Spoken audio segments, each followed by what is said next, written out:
নামেই সারা দেশে পরিচিত।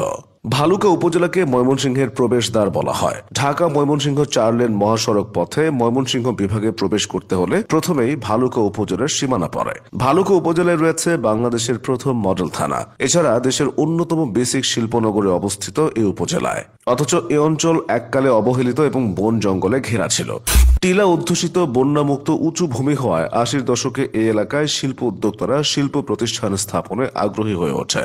এরপর এক দশকে 2 শতাধিক গার্মেন্টস, টেক্সটাইল, ওষুধ শিল্প প্রতিষ্ঠান, একাধিক মোটরসাইকেল তৈরির কারখানা, সিরামিক শিল্প, খাদ্য উৎপাদনকারী, মাছ ও মুরগির খাবার তৈরির কারখানা সহ বহু শিল্প প্রতিষ্ঠান গড়ে উঠেছে ভালুকায়। এসব এলাকার মানুষের জীবনমান উন্নত করতে বড় ভূমিকা রাখছে শিল্প কারখানা। এছাড়া শতাধিক মাঝারি এবং 500 ক্ষুদ্র শিল্প প্রতিষ্ঠান হওয়ায় যোগাযোগ ব্যবস্থাতেও এসেছে আমূল পরিবর্তন। বাণিজ্যিক এই উপজেলার আশেপাশে রয়েছে অনেক দর্শনীয় স্থান এবং পর্যটন কেন্দ্র। গড়ে উঠেছে বিভিন্ন রিসোর্ট, বাগান, পার্ক এবং উদ্যান।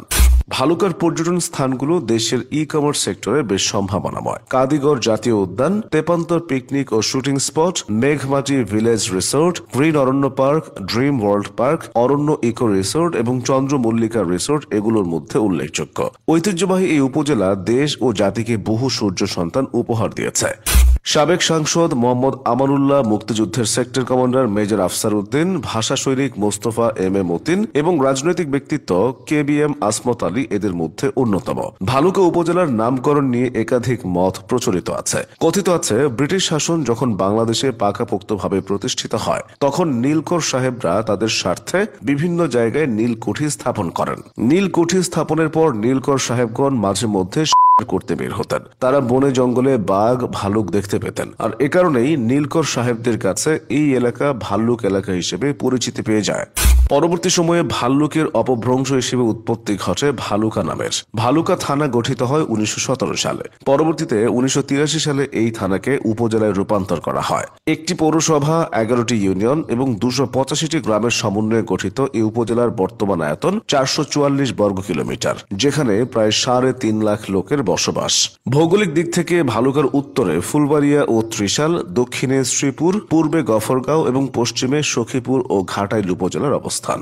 একাধিক নদী এবং হাওর বেষ্টিত এ অঞ্চলের প্রায় বেশিরভাগ মানুষ কৃষিকাজ করে জীবিকা নির্বাহ করে। তবে উপজেলার প্রধান অর্থনৈতিক খাত হল শিল্প।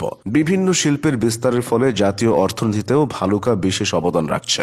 শিল্পোন্নয়ন হলেও ভালুকার প্রাকৃতিক সৌন্দর্য যে কাউকে বিমোহিত করবে। সবুজ অরণ্যে ঘেরা ভালুকার পল্লী এলাকাগুলো ভীষণ মায়াময়। সারি সারি গাছের সুনিবিড় ছায়ায় এক একটি গুচ্ছ বসতি, তারই ফাঁকে ফাঁকে কৃষকের ফসলের মাঠ। এসব মাঠে যে শুধু ফসলই ফলে ব্যাপারটা মোটেও তা নয়। বিকাল হলেই পাড়ার কিশোররা দল বেঁধে খেলতে চলে আসে এসব মাঠে, যেন চিরায়ত গ্রাম বাংলার চিত্র। এভাবেই উন্নয়ন এবং প্রকৃতিকে পাশাপাশি রেখে পরিকল্পিতভাবে এগিয়ে যাচ্ছে ঐতিহ্যবাহী ভালুকা উপজেলা।